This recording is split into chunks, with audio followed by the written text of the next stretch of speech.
are you? I'm so good. Thank you.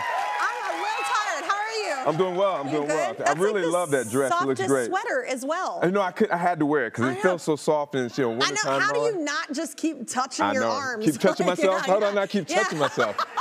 Mine is soft today as well. This is our theme today. But you had a birthday, January 1st. So yes. So, do you feel trumped by New Year's Eve, or are you excited because everyone's yelling and cheering on your birthday? Oh, no. So everyone, it's not good having a birthday on January 1st. Yeah, because people owe me a lot of presents for Christmas, so because they'll save the Christmas presents and just give them to me on my birthday, or vice versa. So I'm due a lot of presents, especially from my parents. And everyone's probably tired on your birthday. Which is cool. I'm cool with that. But people party. They look forward to my birthday. Because people want to go out and have a good time. Oh, so you're a half glass full kind of guy. Of course. I like it. Always, okay, I like it. Well, speaking of birthdays, so Boys in the Hood, is it the 30th anniversary? Yes. Last summer? Something like that, I mean, the film, it just... I was only 10, so if you do the math, it's... Yeah.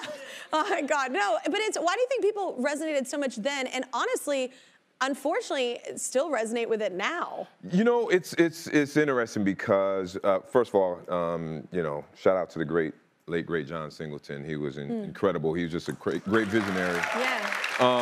But I think a lot of the themes still are very prevalent to this day. Which kind of sucks. It does, yeah. It really does. And then, he put together, it was a great script that he wrote. He directed a great movie, and he assembled, a great cast of people who were just really good people, and it was just an incredible project to be a part of.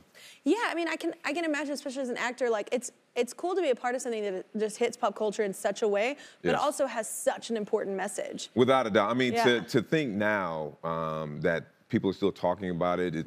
When I did that movie so many years ago, I mean, I just wanted to be a part of something. I just wanted to get a job. I just wanted to be in a movie. And there's no way I thought that people would still be talking about it to this very day. So it's a blessing. Yeah, it's a total blessing. Well, your character was always eating in the movie, which I dream roll. But was that, did you add that, or did they want you to be eating throughout the whole thing? John came to me, he was like, listen, now I want you to always be eating something. He says, what do you like? He was like, because I want the character, because he was a football player, he was an athlete, so he's always just consuming food. And so he's like, so they were like, well, what do you like? And at the time, I said, well, I like chocodiles and all that. So he said, okay, we'll get you some chocodile and some milk.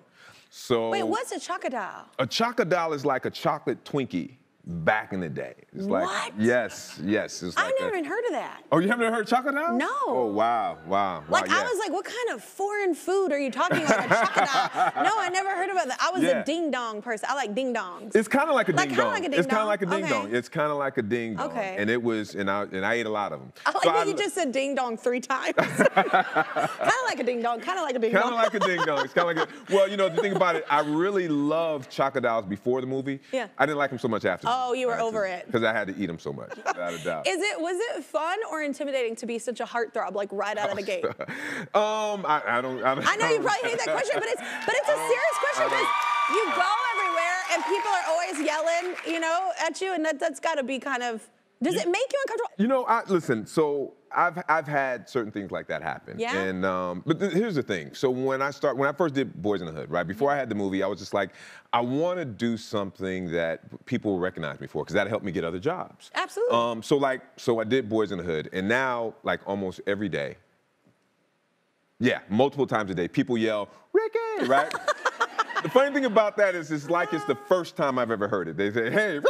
Yeah, you heard that before? You're so original. Yeah, exactly, right? But even with that and, the quote-unquote label of a heartthrob, I'm just gracious and grateful for everything, because I never forget when I never had a job and I started out in this industry, and it's just so tough and it's so competitive. I just wanted to be recognized, known for anything, so I can keep working. Yeah. And so now pay your bills doing what you love. Pay your bills doing what I love, right? Yeah. And so now that I have that, and when I've had that, hey, they can call me Ricky till the day I die. Yeah.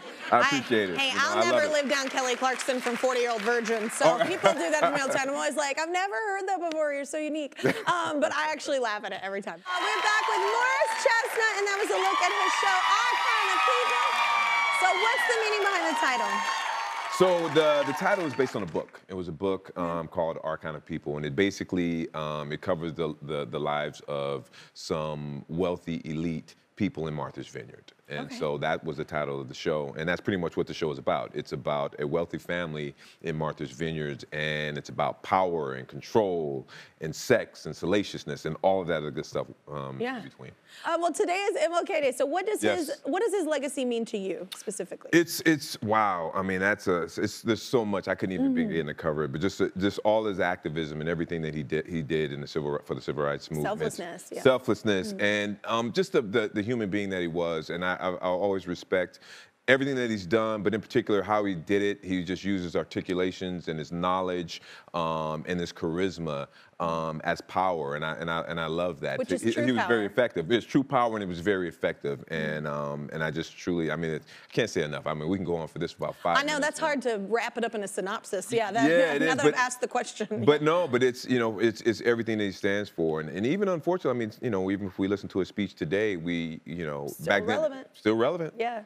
Still relevant. We still have a ways to go. Amen. Well, you visited the motel where Dr. King was assassinated. Was that? Yes. What was that like for you? I was there, and I said, oh yeah, I want to go by that. It was just to be there and just to look at the layout of everything from afar, and it had to feel intense. It was definitely intense. It was definitely intense to know that he was there and everything that's happened there, and it was just something I just had to see, and I was glad that I was there, and I was glad that I saw it, and I took a picture of it, of course, and I have it up on my wall, and it's just one of those things to where it's just a moment in time to know that I was there where such a powerful, effective person was, and it's very powerful. Yeah, very powerful. I love that. Well, what's something that you've been able to share with your kids about Dr. King's impact? Oh, everything about, we've had definitely many discussions about that, but one of the things that I try to teach my son when he was younger, it was just to use his voice, to use his articulation as power, but that he has an opportunity to affect change as well. So around that time, he was very young, but it was when the first time Barack Obama was he was running for president. Yeah. So I brought my son in the ballot booth with me. Oh, that's special. Yes, I brought him in the ballot booth with me, and he saw me, and I had put his hand, and we selected Barack Obama that year, and I know it may be private people. Important. I did. Oh yeah, no. So it's so important to show your kids like physically, because it's one thing to tell them what they should do, but to actually physically do it with them and show how important it is. Oh, without a doubt. Wow. And I felt it was going to be a moment in history. I mean, it was the first black president. Yeah, exactly, right? It was the first black president ever,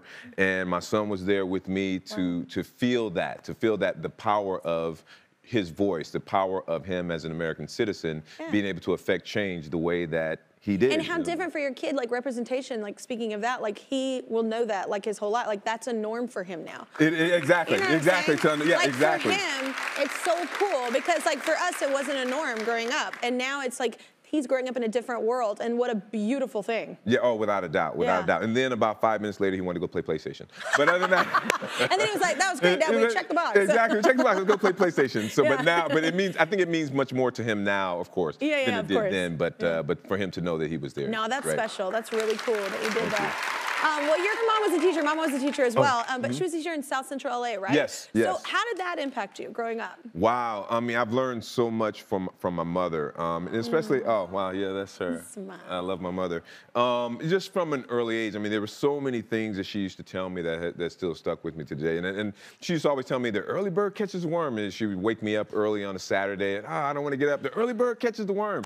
What was interesting was, even though my mother was a teacher, it took me a while because, of course, when I was in elementary school and junior high school, I would never think of my teachers having a family. Yeah. I would kind of just think that, okay, after I leave school, they just go in the closet and wait until we get back the next day. You know what I'm saying? They just hang out here. They just hang out there. And then, but I never thought about that until really, even though my mother was a teacher, I never thought about it till I was older, just reflecting back on all of her sacrifices for me. Boy, and all teachers. All teachers, right? Yeah. All teachers to sacrifice, because they really have to deal with us bad students. And me, puberty, and then they don't get paid enough for that. And then they definitely don't get paid. No. They definitely do not get paid enough. And so yeah, so I truly appreciate, you know, my mother, everything she's done for me, and all teachers. You say all teachers across the world. Angels. Yes, without a doubt.